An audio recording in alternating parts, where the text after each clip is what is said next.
Hey folks, Catherine Grayson Nance here, your KendoReact developer advocate. When you've got a lot of data that your users need to parse, the best thing that you can do is format it in a way that helps them answer the questions that they have about that data. And 9 times out of 10, that means data visualizations. Thankfully, you've got KendoReact on your side, so you don't have to go hunt down yet another external library and then wonder if that's going to have all of the various charts, graphs, and displays that you need. You already have everything that you need right here.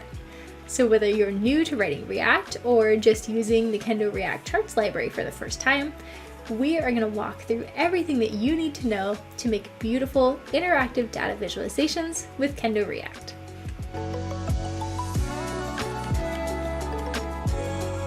Before we dive into the tutorial, let's take a second to talk a little bit about what's included in the KendoReact charts library. The KendoReact charts library comes with 16 different types of data visualizations, and every single one is made entirely in React with no third-party dependencies. Every single one of those also has interactivity baked right in, so you're panning, you're zooming, you're scrolling, your tooltips, even more than that. It's going to come already out of the box. You don't need to worry about adding it on your own. The chart can be rendered as either an SVG or a canvas element, and then easily exported to various image formats, including PDF. In addition to the list that we've shown you here, which are all part of the charts sublibrary and our focus today, we do also offer some more complex data visualization options. So these have been split out into their own sublibraries within KendoReact because they're a little bit bigger, they're a little bit more complex. And we want you to be able to reduce your bundle size by not necessarily having to include large components that you don't need. So if you're looking for a Gantt chart, a task board, a pivot grid, a data grid, a map, or any of our gauges, those are all still available to you as part of KendoReact, but they're separate to the charts library. They each have their own separate sublibrary. And we've got some separate resources on those. So if that's what you're looking for, check some of the links here so we can point you in the right direction. All of our KendoReact packages are available through NPM, so it's easy to get up and going quickly just the same way you would with any other library. If you're starting a completely new project though, I highly recommend using our Create React app templates. These will install KendoReact along with TypeScript or Sass or both if you like. And that way you can really hit the ground running, not have to worry about getting all of that installed and set up. If you already have a React project, then adding the KendoReact charts is as easy as running this npm command. You can copy and paste this line from our Getting Started docs or write it all from here, but I know it's a little bit long. Copy and paste that into your terminal to install the charts library as well as the libraries and dependencies that charts requires. Now that you're installed, let's take a look at setting up the chart. As an example, we're going to walk through the steps that I took to import and configure the heat map chart that I'm using in my LCARS demo app. First, obviously, we have to get all of the pieces into our application before we can start playing with them. So we have to import stuff. The chart component has several subcomponents that we'll need: the chart title, chart series item, etc. You might need different subcomponents for different chart series types. So make sure that you always check the documentation if you're having any trouble getting something to work. You might just be missing a subcomponent. In our case, we need the subcomponents for the chart series and the chart axes, so our import is going to look like this. And you can see that all of this is coming from the KendoReact charts library. I've also got a separate heat map data file, right? And you can see this over here. This is all of the data that we're going to go ahead and pass right into the heat map. You can see examples for how to format your data in our documentation, but I'll go ahead and import that as well and just call it data. Now that everything is imported, time to put it to use. We're going to start down here with our parent chart component.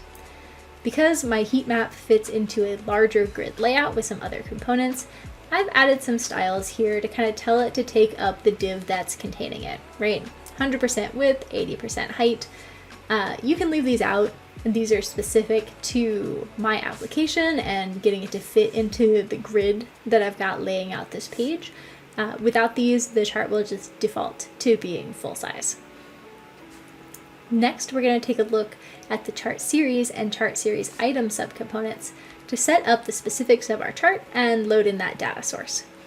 So in chart series item here, you can see that I'm going to begin by defining the type of chart that I want to use. I'm setting that type to be heat map. If you wanted to use a bar chart, a pie chart, anything else, this is where you'd specify that. Then I'm going to go ahead and tell it to use the data that I imported by passing that data in here to the data prop. Finally, I would like my heat map to match the rest of my LCARS color palette, so I've gone ahead and specified a hex color here, and that's what's going to apply to the background color of each of these blocks. You can see this hex color is that lavender that's being used here. If you don't specify a color, then this is going to default to either the KendoReact default theme or whichever swatch that you've specified. And this is all you really need to do to get everything imported and working as expected.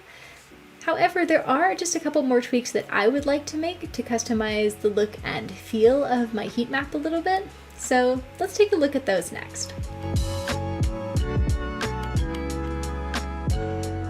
In order to tweak the look and feel of my heat map a little bit, there are a few things that I want to do.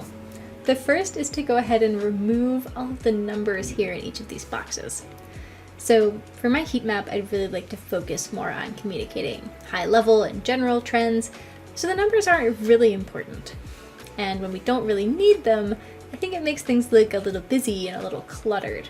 So we're going to go ahead and add here in our chart series item, labels, visible, and set that to false. When we go ahead and update that, we can see the numbers have all been removed, and we can just kind of see these general trends based on the coloring, the value of each individual box. Now, in the LCARS style, things are usually more rounded and not really square. So I'd like to change the style of my markers, each one of these little things that indicates the value for that particular section. So I would like to change them so that they are no longer square and instead are circles. So I've updated the type here in the markers, and then I've also gone ahead and given them a border with a width of 2. And that will keep them from being too big and kind of like running into each other. I don't really want them to touch. I want there to be a little bit of space in between each one, and the border will help me accomplish that. We are pretty darn close now. This is looking pretty good, pretty close to the rest of my app. The last thing I want to do is change the axis labels to be a little bit more descriptive. Since this is measuring by start date, I'd really like the y-axis labels to show that information. So I'm going to go ahead and set up a quick variable called day labels. And this is going to have all of the star dates that I want to appear on the axis.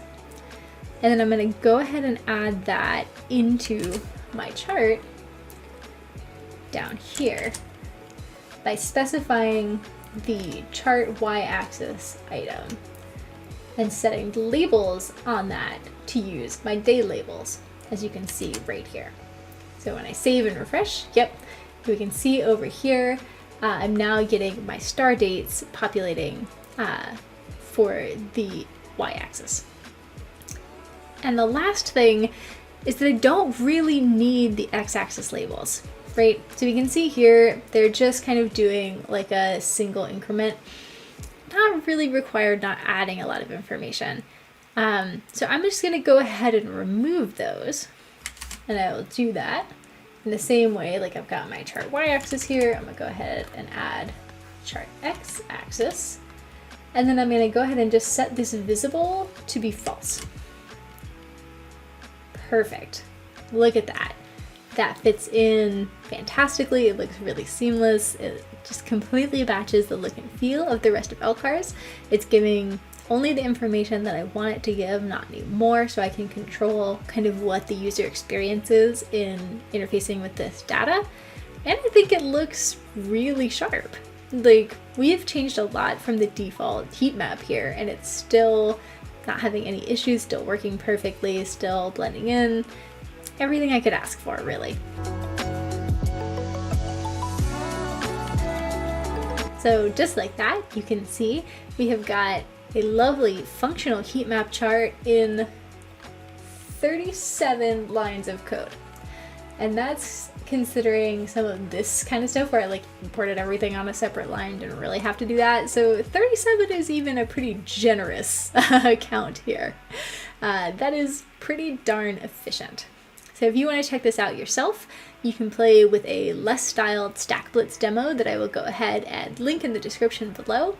Or of course, explore the full LCARS demo app to see all of this exactly as it was in this video, styled just this way.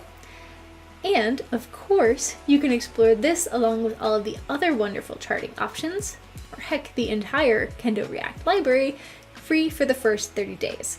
That should give you plenty of time to try out all the different chart types, all the different configurations, really get it into your application and see how it's going to work for you in a practical, day-to-day kind of way. And I bet once you've given it a shot, you're not going to want to go back to however you were doing dataviz before, because this is quick, easy, and beautiful. So have fun, y'all. Let me know what you build in the comments below. Thanks for watching.